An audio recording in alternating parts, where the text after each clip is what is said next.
सन 2023 जून के महीने में एक बच्चे का अपहरण हुआ था। और तो और जिसने उस बच्चे का अपहरण किया था वो व्यक्ति कोई और नहीं, यूपी पुलिस में हेड कांस्टेबल के पद पर तैनात था। ऐसी क्या वजह थी उस व्यक्ति की जो खुद कानून पढ़ चुका था, कानून का पालन भी करता था, लेकिन फिर भी अपहरण जैसे अपराध को उसने अंजाम दिया था। उस व्यक्ति ने यानी कि किडनैपर ने पुलिस के छक्के छुड़ा दिए थे। 14 महीने का वक्त लग गया था उसे पकड़ने में। जब पुलिस ने बच्चे और किडनैपर को अपनी हिरासत में ले लिया था तो बच्चा अपने माँ और बाप के पास जाने के लिए राजी ही नहीं था। वो किडनैपर की गोद में चढ़कर झरझर आंसू निकल रहे थे उसके और बेइंतहा रो रहा था, जिसे देखकर पुलिस स्टेशन में पुलिस वाले भी चौंक गए थे और वहां पे जितने भी लोग थे उन सबकी आंखें नम हो गई थी।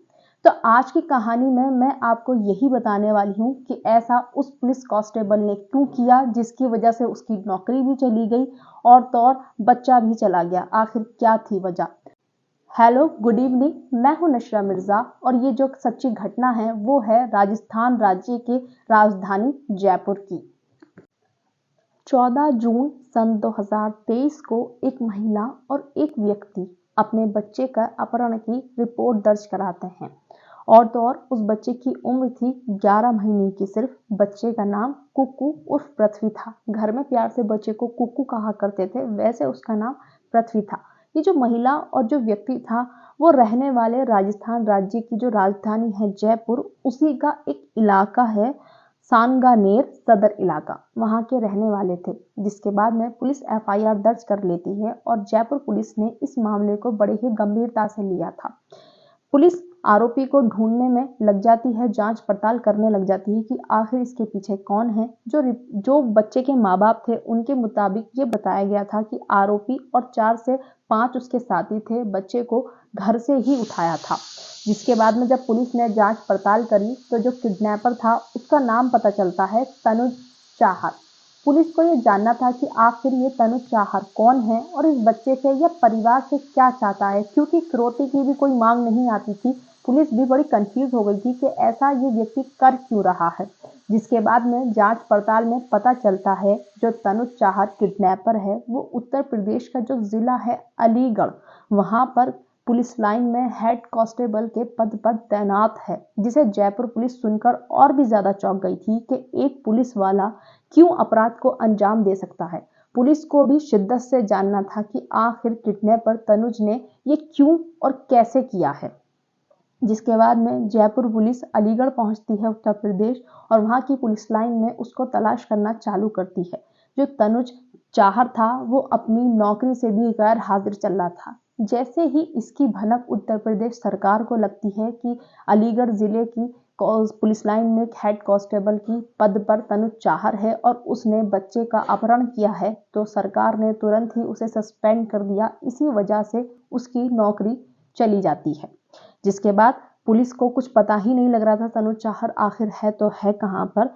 राजस्थान पुलिस ने हर एक राज्य में, काफी राज्यों में छापामारी चालू कर दी थी। जैसे जैसे पता चलता था कि तनुज यहाँ पर है वहीं पर छापेमारी होती थी। लाख कोशिशों के बाद में भी पुलिस नाकामयाब रही थी और ऐसे ही धीरे धीरे वक्त बीतता जा रहा था।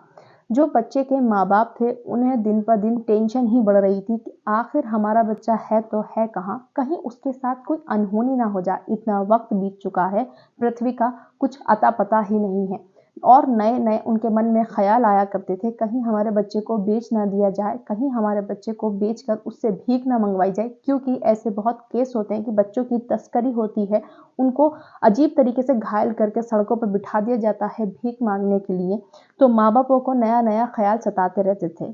पुलिस की लाख कोशिशें नाकामयाब हो जाती हैं और जो किडनैपर था तनुज चाहर, उसका कुछ पता नहीं चलता है। आखिर वो भी पुलिस कांस्टेबल था, उसे भी पता था कि वो किस तरीके से पकड़ा जा सकता है और तो और कि उसकी एक गलती उसके पकड़ने की वजह बनी जा सकती है।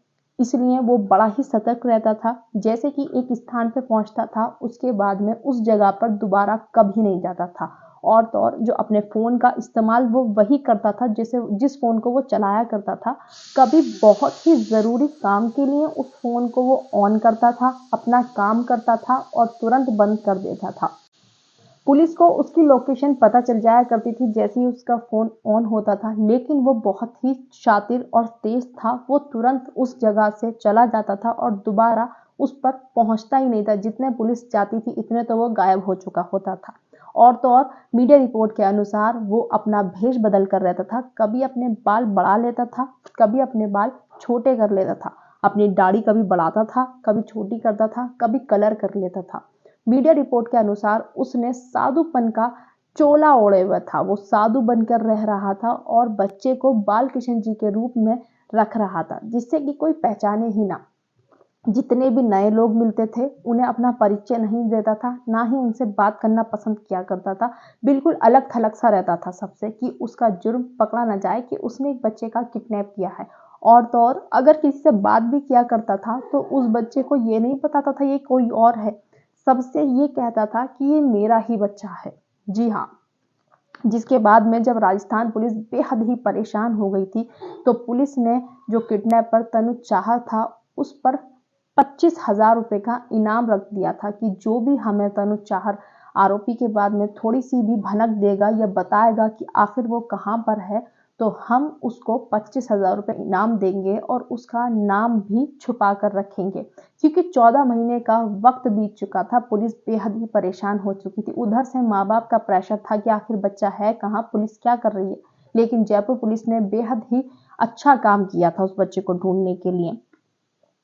एक दिन पता चलता है जो पुलिस के मुखबर थे उन्होंने बताया कि जो किडनैपर चाहर तनुज है वो मथुरा वृंदावन में यमुना के किनारे एक खादर इलाका है, वहां पर अपनी झोपड़ी डालकर रह रहा है और तो और साधुपन कर रह रहा है और बच्चे को किशन जी का रूप बना रखा है।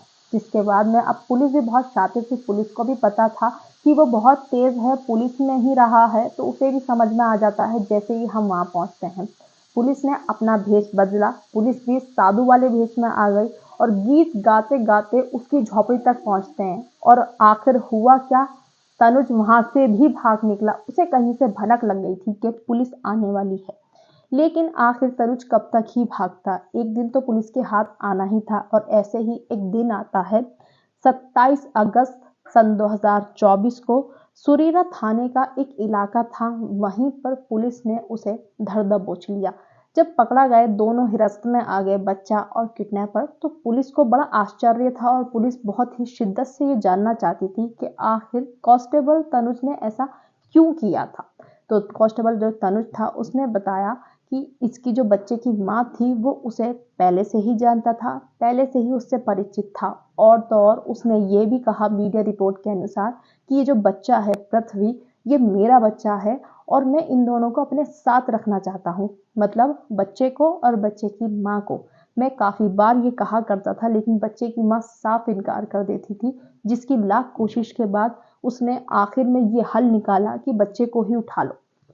तो ये जो तनुज चाहर था उसने बच्चे का किडनैप कर लिया और बच्चे को उठा ले गया था अपने साथ में। उसके बाद भी जो तनुज था ना, वो रेगुलर जो बच्चे की माँ थी उसे फोन किया करता था और उससे यही धमकी देता था कि मेरे साथ रहो तुम भी और बच्चा भी, वरना तुम्हारा बच्चा नहीं मिलेगा। ये चीज जानकर पुलिस भी आश्चर्य हो गई थी। जिसके बाद में पुलिस ने जो बच्चे था पृथ्वी उसके माँ बापों को बताया और वो दौड़कर पुलिस स्टेशन आते हैं, क्योंकि इतना वक्त हो चुका था उनके बच्चे को उनसे दूर। उनकी तो आंखें तरस रही थी अपने बच्चे को देखने के लिए। आखिर कैसे ही उन्होंने ये 14 महीने निकाले होंगे अपने बच्चे के बिना। हर दिन उनके मन में एक बुरा ख्याल आता था। जिसके बाद में वो दौड़कर पुलिस स्टेशन पहुंचते हैं। बच्चे ने वहां पर चौंका दिया था सबको, जितने भी लोग थे और अपने माता पिता को। बच्चा झरझर आंसुओं से रो रहा था, बच्चा चीख रहा था, बिलख रहा था, लेकिन अपनी माँ के पास जाने के लिए तैयार नहीं था। बच्चे को सिर्फ किडनैपर ही चाहिए था, यस, तनुज चाहर।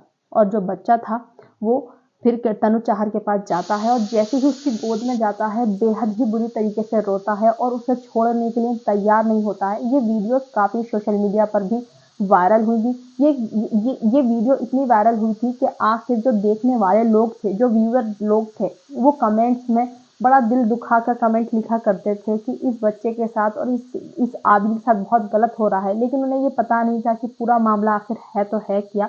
जिसके बाद में पुलिस बड़ी मुश्किल और बड़ी मशक्कत से बच्चे को माँ की गोद में देती है। बच्चा माँ से बहल ही नहीं रहा था। जिसके बाद ये सब वाकया देखने के बाद में वहां पे जितने भी लोग थे उन सबकी आंखों में आंसू आ गए थे। इस कहानी का उद्देश्य किसी भी धर्म, जाति या समुदाय या किसी व्यक्ति का दिल दुखाना नहीं है, सिर्फ और सिर्फ आप सभी को जागरूक करना है।